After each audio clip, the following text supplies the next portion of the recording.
One of the best ways to look after your car's engine is to change the engine oil on a regular basis. And it's a job you can easily do at home if you follow some fairly simple steps. However, if your car's under new car warranty, you should check with the dealer first to make sure you're not voiding any warranties by changing your oil. Now, the very first step is to pop into your local Auto One store and ask one of our friendly staff for the correct oil and oil filter for your car. And don't forget a new sun plug washer. Hey gang, how can I help you? They'll also help you with any tools or equipment you need to do the job. The tools required will vary from car to car, but essentially you'll need a jack or a set of car ramps to raise the car, a pair of jack stands to secure the car, a socket or a spanner to undo the sun plug, an oil filter wrench, a drain dish and funnel, and some clean rag will also come in handy.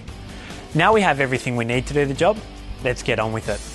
The first thing we need to do is warm up the engine to operating temperature. Warming the oil will help pick up all the contaminants and sludge and allow it to drain better. Now we have to lift the vehicle so we can get underneath. If your car has a sump plug located at the rear of the sump, you can get away with just lifting the front.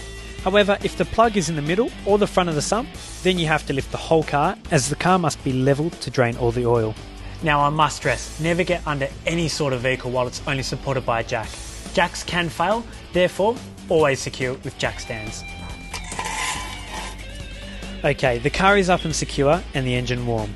So now we need to locate the sun plug and with the drain dish underneath, undo the plug. Now here's the important bit. Our oil is now hot and can burn. So make sure you're in a position that as you reach the last few threads of the plug, you can flick your hand away from the flow of oil so you don't burn yourself. Once the oil has stopped draining, it's time to install a new washer and screw in the sun plug, making sure you don't over tighten it. Now to our oil filter. These can be located in a couple of different positions. If it's a spin-on style like ours, using the filter wrench, loosen the oil filter and then by hand unscrew it all the way. And just like the sun plug, when it reaches the end, make sure your hand is in a position to get it out the way of the burning hot oil. The other type of filter is a cartridge filter. First of all, remove the canister from the housing, remove the oil filter, install some new O-rings, and then place the new cartridge filter back in place and screw back onto the housing.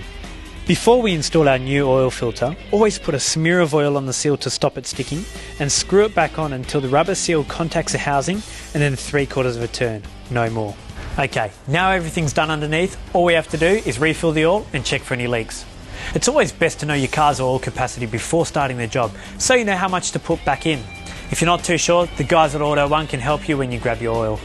Using a funnel, slowly pour about 90% of the total oil capacity into the engine and then wait a couple of minutes for it to drain through. Then start the engine and let it idle for about 30 seconds after the oil light goes off.